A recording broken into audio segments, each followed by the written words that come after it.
From the stove top sizzle to the oven heat, flavor in the pot and loving every beat. Grab your fork, take a seat, come and see. You're cooking it up with TrinaBee. Why not? What I'm told, cooking with TrinaBee.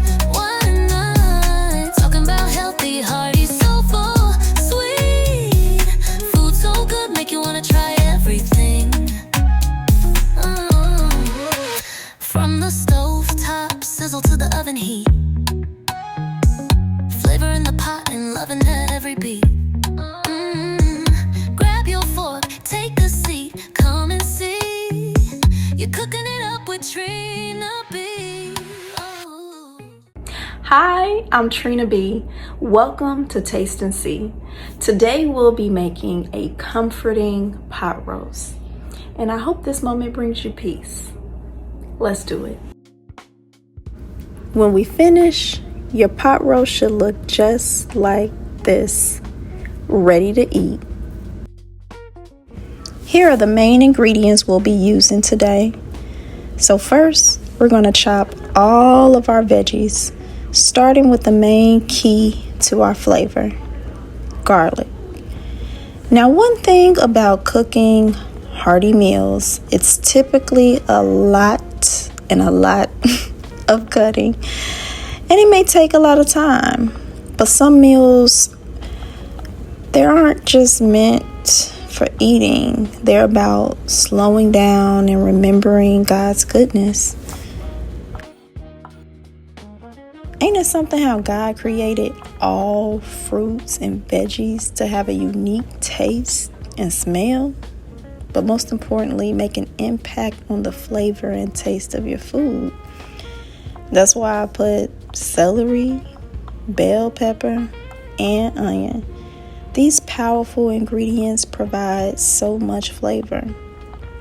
Now, the way I'm cooking this pot roast is slightly different from what I usually do, but it came out so good, y'all. So I had to share it. I'm using an oven bag to tenderize our meat, and I'm adding beef broth before I season it. Now, after the meat cooks for about a couple of hours, I'm going to transfer it into a Dutch oven and cook that with some potatoes and carrots. This process will take about 3 hours, maybe a tad more, but pot roast is supposed to take time. And I think that's a good reminder that some of the best things in life can't be rushed. So after you put the meat in the bag, add your vegetables that we chopped and leave a handful of the onions to the side for later. You have to season this meat good, y'all. I'm using my main go-tos: garlic salt, pepper, garlic powder, and onion powder. After you generously season, give it a good mix. Then add a spoonful of flour and mix it again.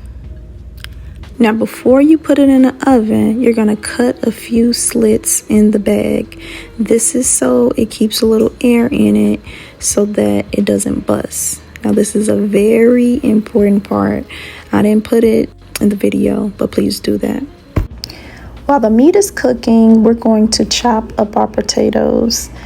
Now, y'all, I don't know why I got this camera zoomed in so much.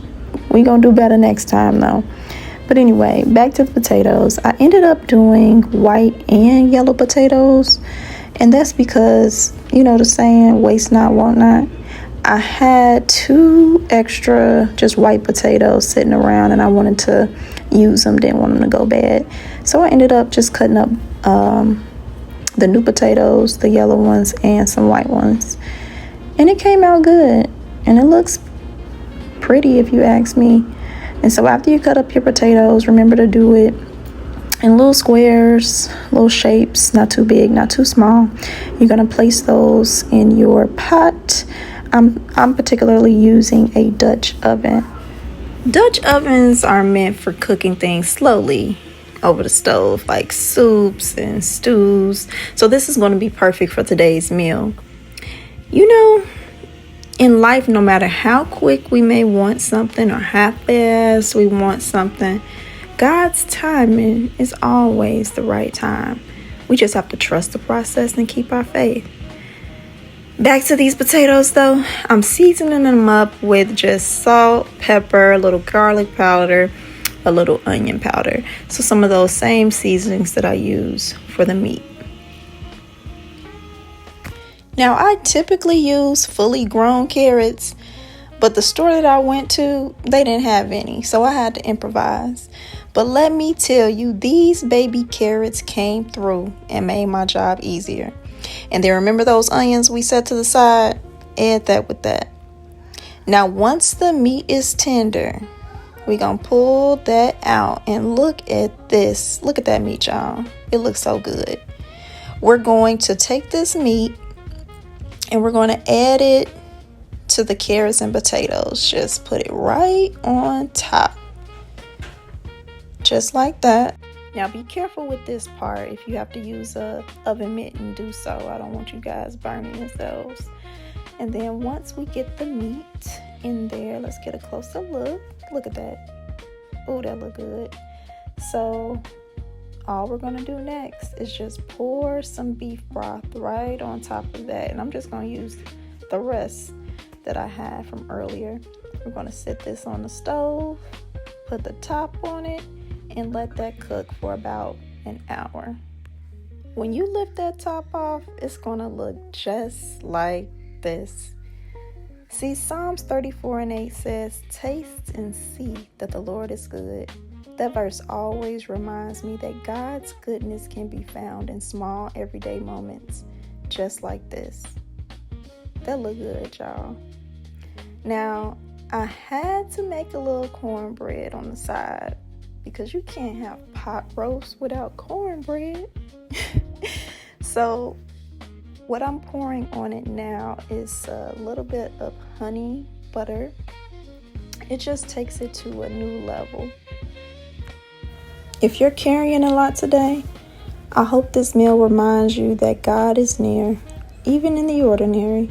So just breathe and continue to take moments to slow down. Thank you for spending a little time with me today. I hope this meal blesses you in your home. God is good. God is great. Until next time. Peace.